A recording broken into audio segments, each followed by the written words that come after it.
Ang programang ito ay may mga temang hindi angkop para sa mga trolls, haters at bashers. Patnubay ng may utak, kailangan.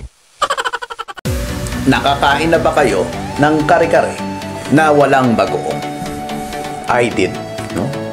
That's a mortal sin sa Pilipino, di ba? Kumain ka ng kare-kare na walang bagoong. We will try to, today, define love. Bakit ang dalawang nagmamahalan na akala mong hinding-hindi maghihiwalay, naghihiwalay? Una, yung mag-asawang vloggers na naghiwalay. Pangalawa, yung influencer na binugbog ng jowa niya.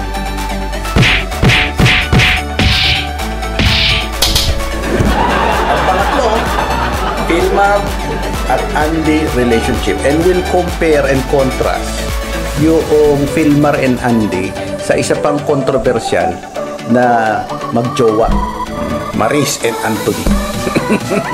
Smoke and break it to me gently, at least leave me with my pride. Stop! Diyos nawa ng kapantay. Pwede ngayon, ganito-ganito lang kayo.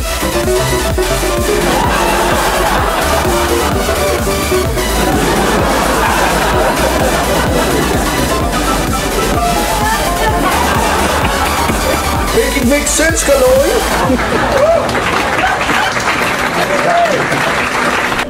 Kaya ngayon mga kabit-kabit yan, kung mahal nyo talaga yung kabit nyo, let her go. Panoorin niyo sa Netflix yung pelikulang Il Treno del Bambini, Italian movie. Biglang sinampal ni Amerigo yung mga sulat ni Derna sa nanay niya. Sabi niya, sinungaling ka na, magnanakaw ka pa.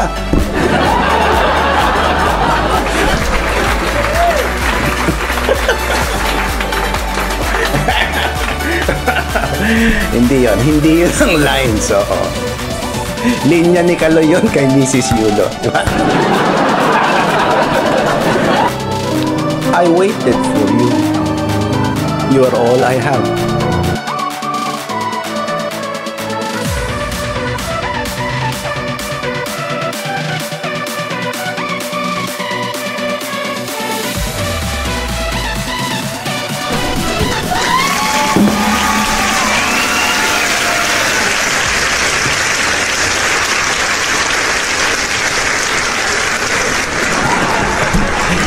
Welcome to another episode of Tara Kape.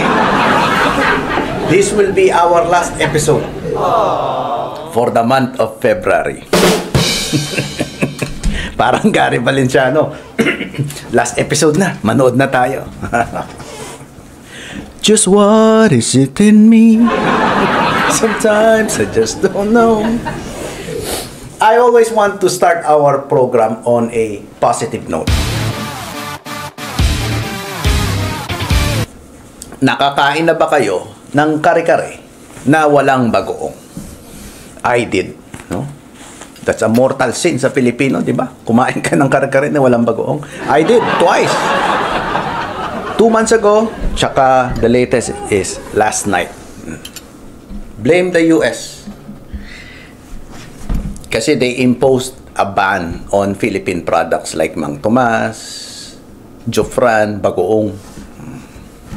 And you will realize, no, kapag walang bagoong, you can have the best kare-kare by using the best meat. Ako, ang gamit ko yung buntot ng baka. You can have the finest ingredients and with all the vegetables you can think of. But without bagoong, it will not be good. Kaya hindi mo pwedeng sabihin bagoong lang yan, attorney. Magkano lang isang boteng bagoong? No, hindi kasing mahal ng buntot ng baka. Oh. Same with Jollibee, Chicken Joy. Sabi ko, no, without the gravy, it is not Chicken Joy. Sabi ko nga, Chicken Joy without the gravy is just Popeyes. Ganyan din ang buhay. Lahat tayo may kanya-kanyang ginagampanan na tungkulin, di ba? Walang malaki, walang maliit sa atin. Lahat tayo mahalaga. Kaya naman walang dahilan para makaramdam kayo ng hiya o pagiging maliit sa ating trabaho, sa inyong pagkatao. No? Lagi nating tandaan, there will always be something you can do others can never. God made you unique.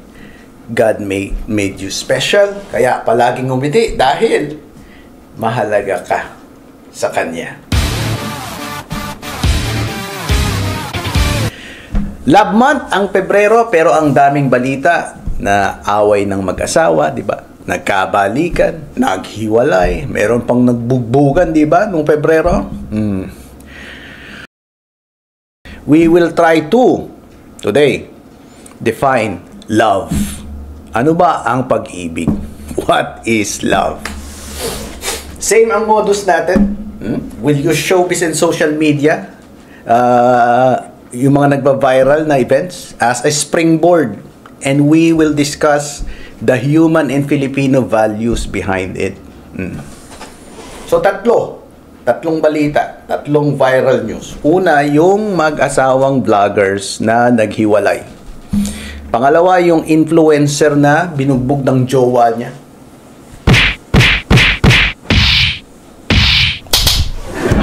At pangatlo, Filmar at Andy relationship, and we'll compare and contrast yung Filmar and Andy sa isa pang kontrobersyal na magjowa, Maris and Anthony. Smoke and from their experiences sa mga nangyari sa kanila, we'll try to define love. What is love? Malawak ang topic na pag-ibig. Kayo, pag nag-uusap kayo magkakabarkada, no, madaling araw na, hindi pa kayo tulog, hindi nyo pa nasusolve kung ano yung pag-ibig. So, in all probability, we'll be discussing one case per episode siguro. No, para naman hindi kayo masyadong maabala at hindi masyadong humaba ang ating vlog. No? So, unahin natin yung social media personalities na mag-asawa na naghiwalay. I'm not sure kung kakilala nyo sila because I don't. Geraldine and Josh Blackman. Ang balita, siya nagbalita eh. Maghihiwalay na sila. And they are going to co-parent their kids. I don't know who they are. Maaring hindi nyo rin kilala. I don't know the reason why they are splitting. But again, we don't deal with chismis here. No? Hindi tayo interesado sa buhay nila na personal. Kasi even without chismis, madami naman tayong pinag-uusapan, di ba? So, ang tanong, remember, we are trying to define love today and sa susunod na mga episodes. Bakit ang dalawang nagmamahalan na akala mong hindi maghihiwalay, naghihiwalay? Siguro may experience na kayo dyan. Magkikita kayo ng mga kabarkada mo. Sasabihin nila, hiwalay na si ano Talaga? Oo. Ayaw mo maniwala kasi napaka-sweet nila. No? Hindi sila mapaghiwalay. Mahal na mahal nila isa't isa. Tapos magugulat ka, balita, naghiwalay na. Madaming pwedeng dahilan. I am sure kayong nanonood ngayon, either tulog na kayo or nag-iisip kayo. Ano nga bang dahilan? Number 1, breakdown of communication. I am a divorce lawyer. Pag nagpa-process ka ng divorce, explain mo bakit nag-breakdown yung marriage. Well, unang-una dyan yung breakdown of communication. Pangalawa, unresolved conflict. Ilan lang ito. Change in lifestyle. Yung iba nagkaroon lang ng anak. No? Nagkaroon lang ng responsibilidad. Nabago na yung lifestyle, nabago na yung pagmamahalan. Emotional disconnection. Ilan lang yan sa pwedeng maging mga dahilan bakit naghihiwalay ang mag-asawa o mag-jowa. And this is a fact of life. We grow. Living things puno, hayop, tao. We grow. Dati baby ka pa lang. Can I watch Disney Junior? Ngayon malaki ka na. Dati, gatas at diapers lang ang kailangan mo, di ba? Ngayon, ano? Allowance, sneakers, Hydro Flask, iPhone, AirPod, di ba? Mac Airbook, Labubu collections, etc. We outgrow things because we grow. Yung gusto natin noon, di ba? G.I. Joe, He-Man, Barbie, hindi na natin gusto ngayon. May iba na tayong gusto. Ika nga ni Angela Bofill. O Diyos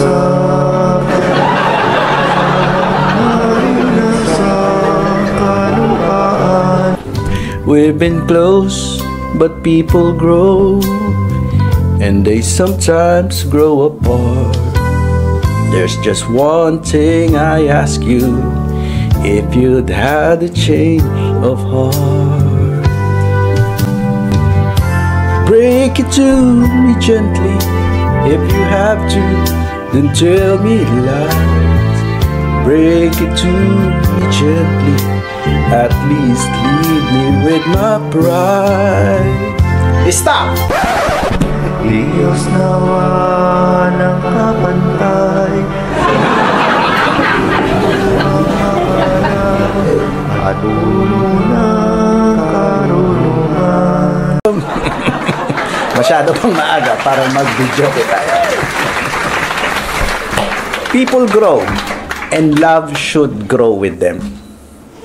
In short, love grows. Ha? At lahat ng nag-grow, kailangan inaalagaan. So, pwede natin isulat yan. Meron na tayong definition ng love. Di ba? What is love? Number one, it grows. It needs to grow. It needs space to grow. And for it to grow na healthy, number two, it needs to be nurtured. Kailangang alagaan. It grows and you have to take care of it. It matures and it should grow and mature with you. Kaya nga, di ba, nung bago pa kayong magkasintahan, bagong boyfriend-girlfriend, na-experience niyan, di ba? Na-experience ko sa misis ko yan eh. Di ba, tukaan kayo ng tukaan? Para kayong mga manok na panabong, ha? Amak-tamak. Sa sine, sa kwarto, sa banyo, sa mall. Basta kayong dalawa lang. Di ba, sabong na. But your relationship will outgrow that. Your situation will change. Life will happen. No? And life will hit you hard. Pwede ngayon, ganito-ganito lang kayo.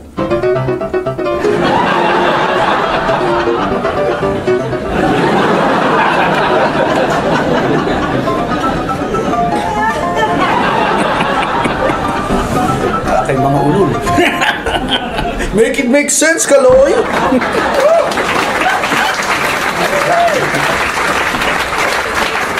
Believe me, life will hit you and it's going to hit you hard.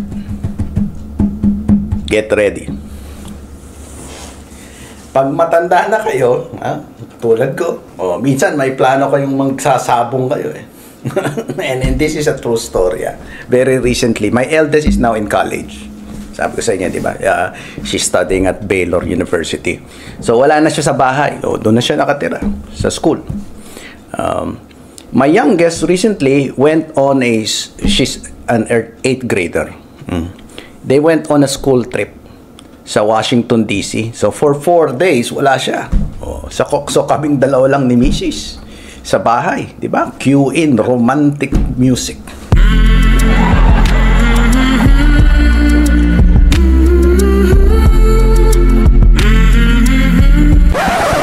Yung sabong na plano, na uwi sa tulog, knock-out agad. We use the time away from the kids, to rest. Para kaming mga bears, imbis na mga panabong na manok. Para kaming mga oso, nag-hibernate kami. Kasi very busy kapag may bata. Yung bunso lang namin. She plays ice hockey 4 times a week. Drive mo doon, naantay mo matapos, babalik kayo sa bahay. Tapos she's a straight A student and we try to keep it that way. Tapos member siya ng middle school band nila. Hindi lang sa school nila, all district yung distinction niya. No, sa buong district, member siya ng banda. Mataas, yung highest group yung kinalalagyan niya. So imagine, if your understanding and expectations about love did not grow after 20 years of marriage, sabong pati yung idea mo ng pagmamahalan, di ba? Para ka pa ring aso, no? Na parang buto yung misis mo, naglalaway ka palagi. Kita mo yung misis mo. Napadaan lang, amak na amak. You'll get frustrated kasi hindi nyo na magawa palagi. May mga anak na kayo. Ang dami ng responsibilidad. So, mag-aaway kayo palagi. So, itong si Josh at si Geraldine na ito, from what I heard, famous influencer sila, di ba? At tungkol sa pamilya, yung mga vlogs nila. I have not watched any of their vlogs, no. At first time ko marinig names nila sa news. Siguro nagsimula para sa kanila na ang definition ng love ay pagbablog na magkakasama as a family. Vlogging kept them together, no? It used to be a shared interest, a common interest, an activity for the couple and for the family. Now, it appears that is no longer the case. So, tingnan natin kung anong mangyayari. Pero, I noticed, pasakalya, yung mga news sa social media about their split, madami akong nakikita na laugh emoji. Madami yung masaya. Pinagtatawanan nila yung paghihiwalay. At sinisisi nila yung babae. Broken marriage and broken family is no laughing matter. Sabihin ko sa inyo. Kung naiinis kayo sa tao, kung naiinis kayo sa kanila, sa babae, for whatever reason, don't celebrate their separation. What you should do is you should focus on your own relationship. And then, just learn from them. You watch them, you see what's happening sa kanila, just learn from them. Kagaya ng ginagawa natin ngayon, dinidefine natin yung love para maintindihan natin. Hindi ninyo kailangan magdiwang.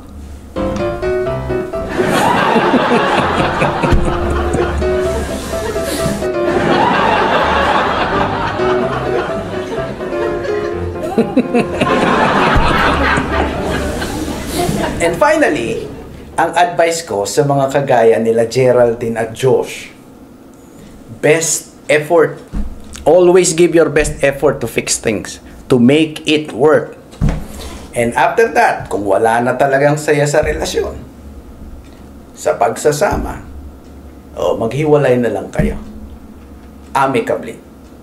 Let go. Life is too short to be sad and miserable. Dami kong nakikita. Dahil may edad na ako, may edad na rin mga kakilala ko, ang dami kong nakikita.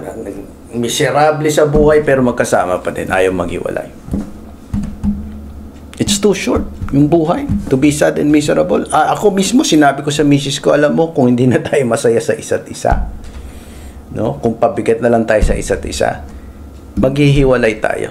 I won't let you waste whatever time left you have on this earth being miserable because of me.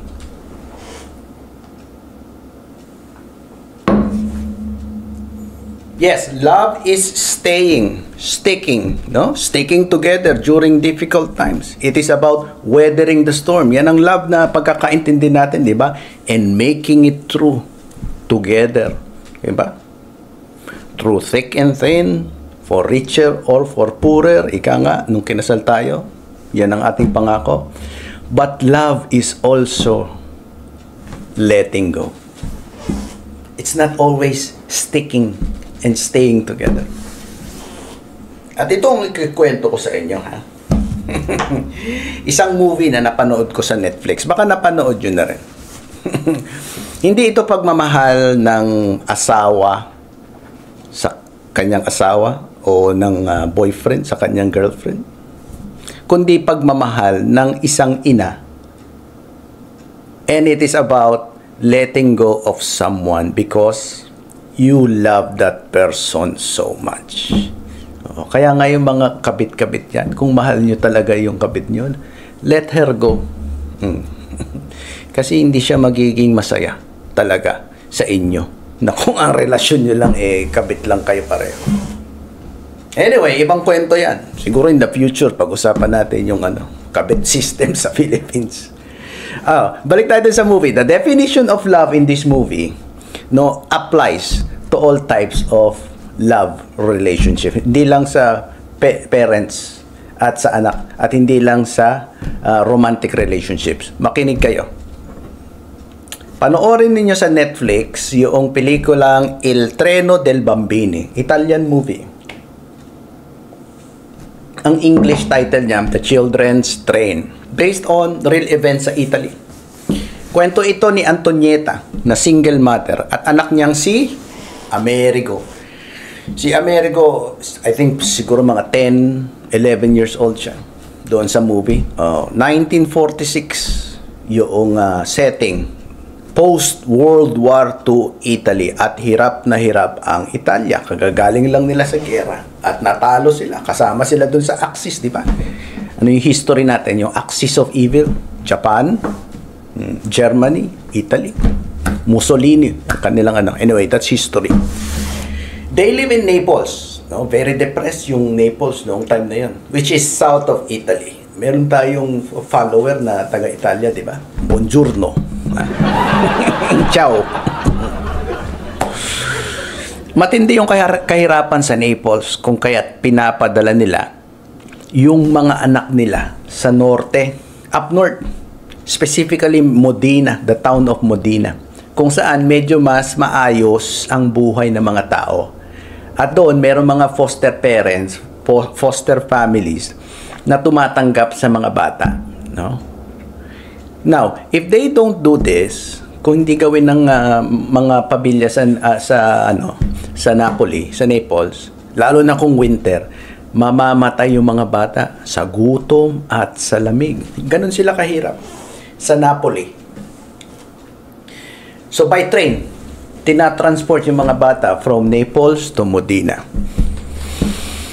Kapag tapos na yung lamig, nadamitan na, napakain na, naturuan na yung mga bata sa Modena ng kanilang mga foster families, foster parents, binabalik na yung mga bata by train pabalik sa Naples, sa mga pamilya nila. Now, si Derna ang naging foster mother ni Amerigo sa Modena. Mabait si Derna, she's single, at napamahal na si Amerigo kay Derna and vice versa. Now, pagbalik ni Amerigo from Modena, tapos na yung foster parent program. After siya naalagaan ng gusto ni Derna, no? Pag uwi niya doon kay Antonietta, may dalang pagkain si Amerigo. At may violin pang dala. Tinuruan siya mag-violin doon sa Modena.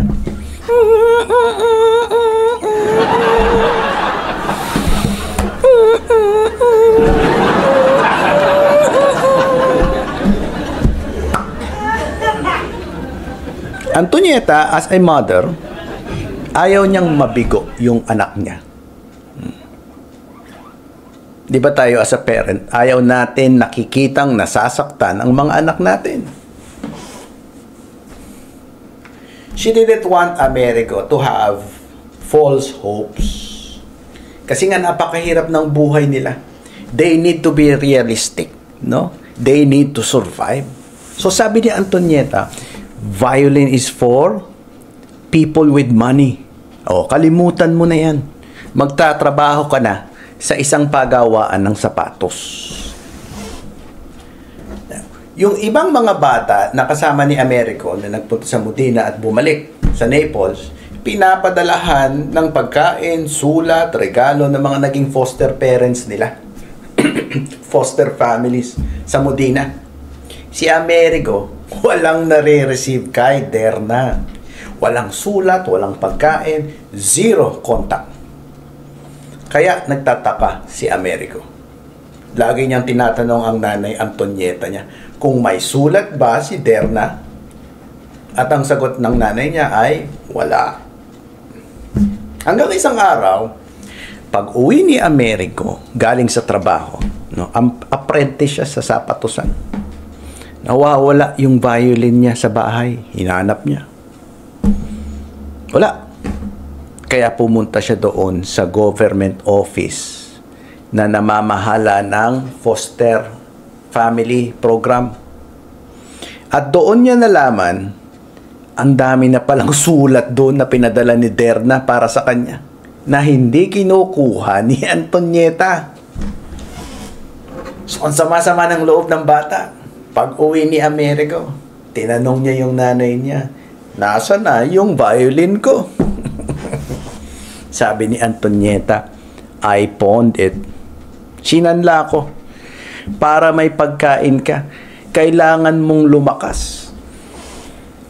Bibili din tayo ng damit at sapatos mo. At ang natira, itatabi natin in case of emergency. Biglang sinampal ni Amerigo yung mga sulat ni Derna sa nanay niya. Sabi niya, sinungaling ka na, magnanakaw ka pa.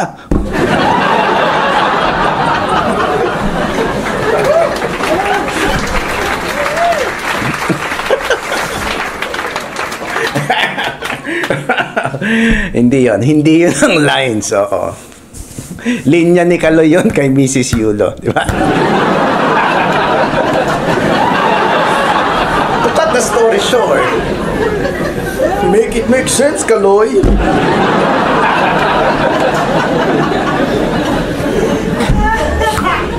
Nag-away sila ng matindi nung araw na yon. Nasampal siya ni Antonieta. At nung madaling araw, isang papag lang yung higaan nila, tabi sila eh.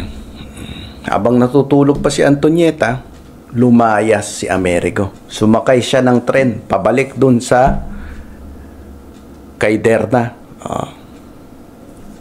sa Modena.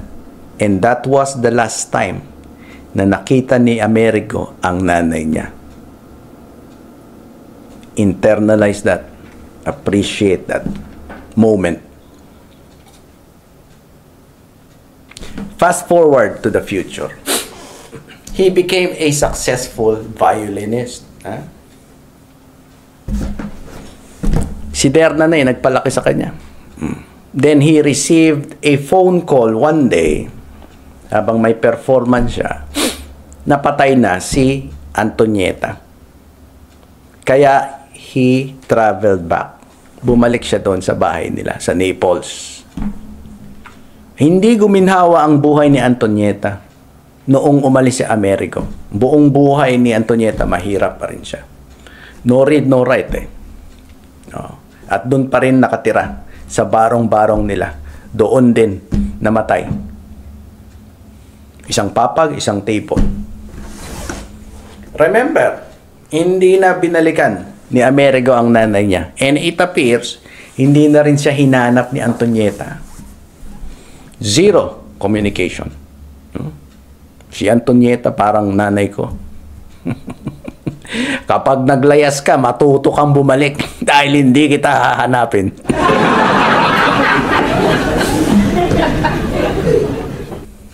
So, sa pagtitingin-tingin niya sa bahay ni Antonieta, nakita niya yung picture nila, payat pa siya noon. Naalala niya yung commercial ng margarine sa atin, yung Star Margarine, di ba? Tuwing kita'y nakikita, hangang-hanga talaga, ang galing ng forma mo, sana'y ganyan din ako. Ano ba naman ang sikreto mo? Katawang sapat, di tulad ko, payat. Malnourished siya ng bata eh.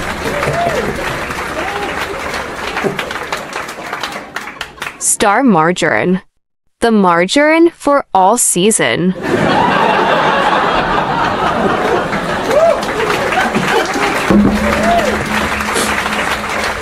Anyway, sa pagtitingin-tingin niya doon, nakita niya sa ilalim ng kama yung violin na sinanla noon ng nanay niya. Nandun pa yung resibo sa loob ng bag na tinubos ni Antonieta sa sanglaan. Diba? Hirap na hirap siya pero tinubos pa din niya yung sinanla. Siguro, hoping one day, bilang nanay, nababalik sa kanya ang kanyang anak. So, biglang hagulgol ng iyak si Amerigo. Na overpower siya ng emotions. Naisip niya na hindi pala siya nakalimutan ng nanay niya. At yung ending ng movie ang nakakaiyak. Dahil dito natin nalaman ang tunay na saloobin ni Antonieta bilang isang ina sa nangyari sa paglalayas ng kanyang anak. Yung scene, yung ending, flashback ng paglalayas ni Amerigo noong bata pa siya, no? At yung pagkikita nila ulit ni Derna. Tapos background yung boses ni Antonieta na nagkukwento. Sabi ni Antonieta, "When you ran away, that woman contacted me." Kinontak siya ni Derna. "I told her she could keep you if she wanted. Otherwise, you had to come home right away. I waited for you. You are all I had. Mary, when you ran away, I could have come to get you. But I didn't. Sometimes, those who let you go love you more than those who keep you."